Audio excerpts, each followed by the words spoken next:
Alright guys, so now we're going to move on to cover the last type of reaction for this unit. And this last type is going to be known as redox reactions. And redox is actually kind of a word that's short for oxidation and reduction. This RED is going to stand for reduction.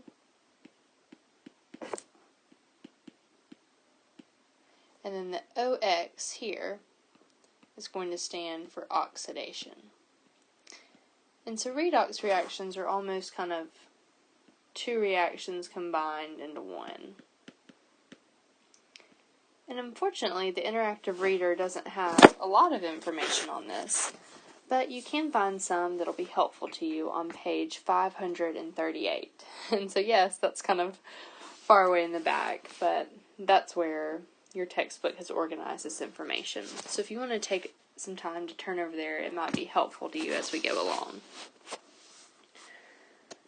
So, kind of to give you an idea of where these reactions come into play in real life, if we consider the Statue of Liberty, this picture here on the left is the one we're most used to seeing today, right? We can have that green hue and then kind of the golden looking flame.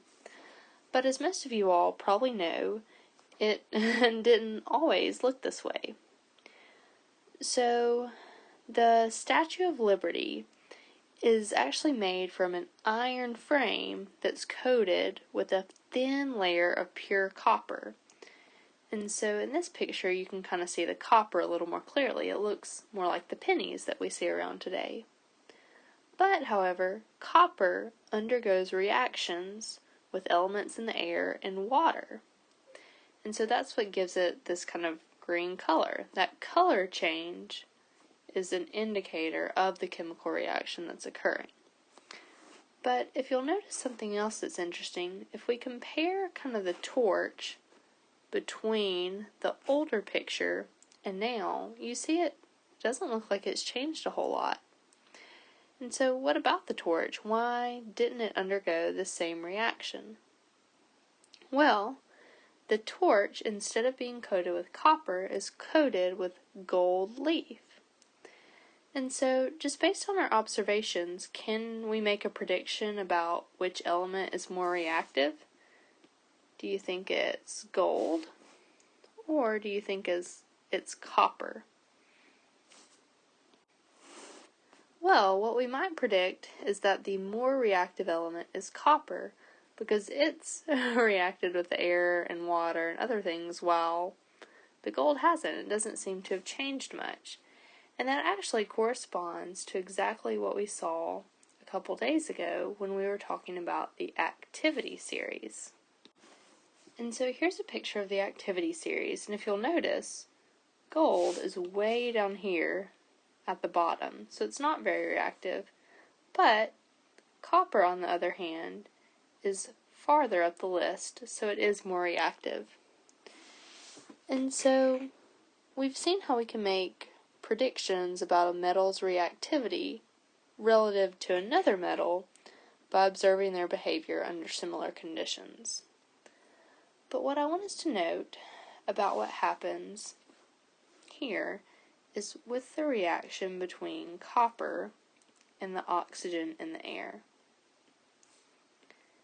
So here, this is kind of like a synthesis reaction, so we know when we have just two elements coming together, we're going to write a reaction that includes forming a compound just from the two elements. And in this case, when forming the compound like normal, we'll assume that copper has its lowest possible charge, so copper plus 1, and so when it combines with oxygen that's 2 minus, the way we'll write that will be Cu2O.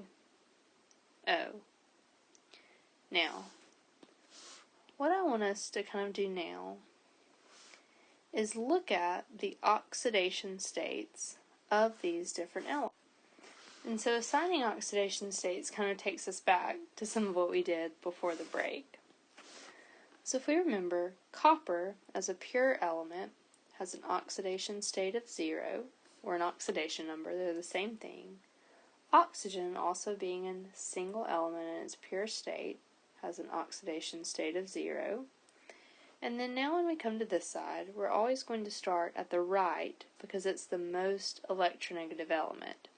And we're going to assign it an oxidation state equal to its charge as an anion, which is based on its location on the periodic table. So oxygen will have a -2 oxidation state.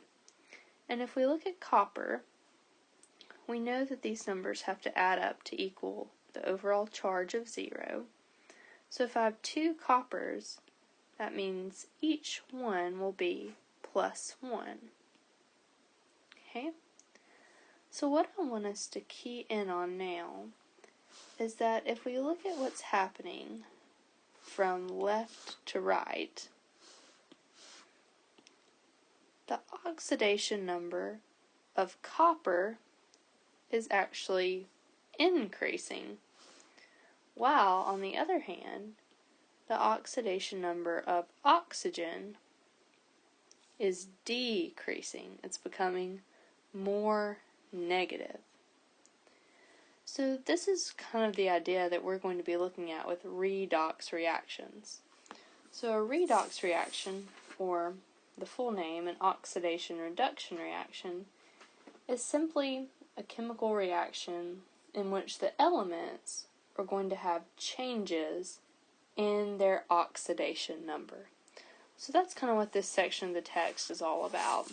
And so in order to be successful in this section, it's first important that we take a little bit of time to review assigning oxidation numbers.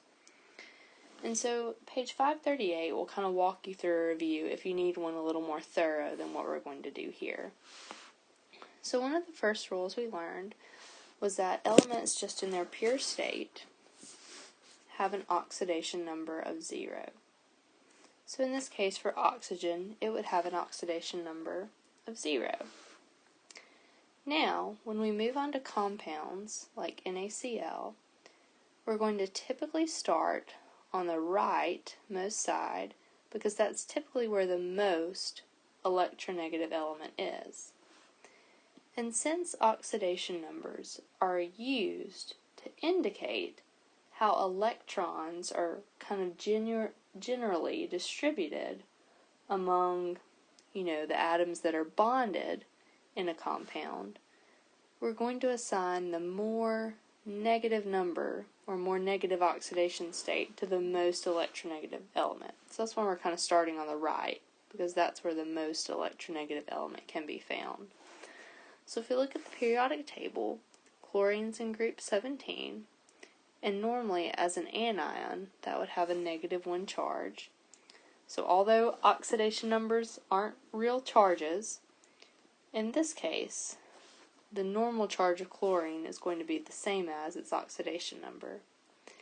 And now, since our overall molecule is our overall compound is neutral, that means sodium must be +1. Now if we look at SO2, again we're going to start with the right. So each oxygen, based on its location in the periodic table, here it is in group 16, would normally have a charge of -2. So the oxidation state of each individual oxygen is -2. And just an important reminder, we always assign oxidation states per individual atom. So since each oxygen has a -2 oxidation state, that means right now we're kind of up to a total of -4 for kind of this half of our compound here. Now if we know we only have one sulfur, what must the oxidation state of that sulfur be in order to balance out with the -4 from the oxygens? Right, it must be +4. So in this case, the oxidation state of sulfur will be +4. And again, just as a note, we do have to include the signs of each. So we can't just write 4, but it has to be +4. We can't just write 2, it has to be -2. Now for kind of our last review example, Again, we're going to start to the right. Each oxygen will have a charge of -2, so that kind of gives us a total of -6 here.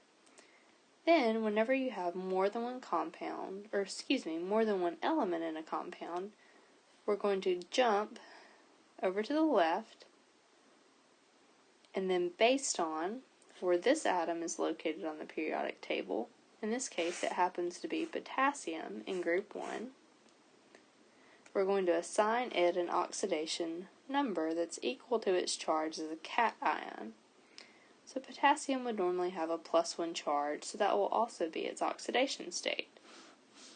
So, now we can use this information to help figure out the oxidation state of nitrogen. So here we have -6, and for potassium we have +1. So if it has to add up to a total of 0, then that means nitrogen must be +5, which it is.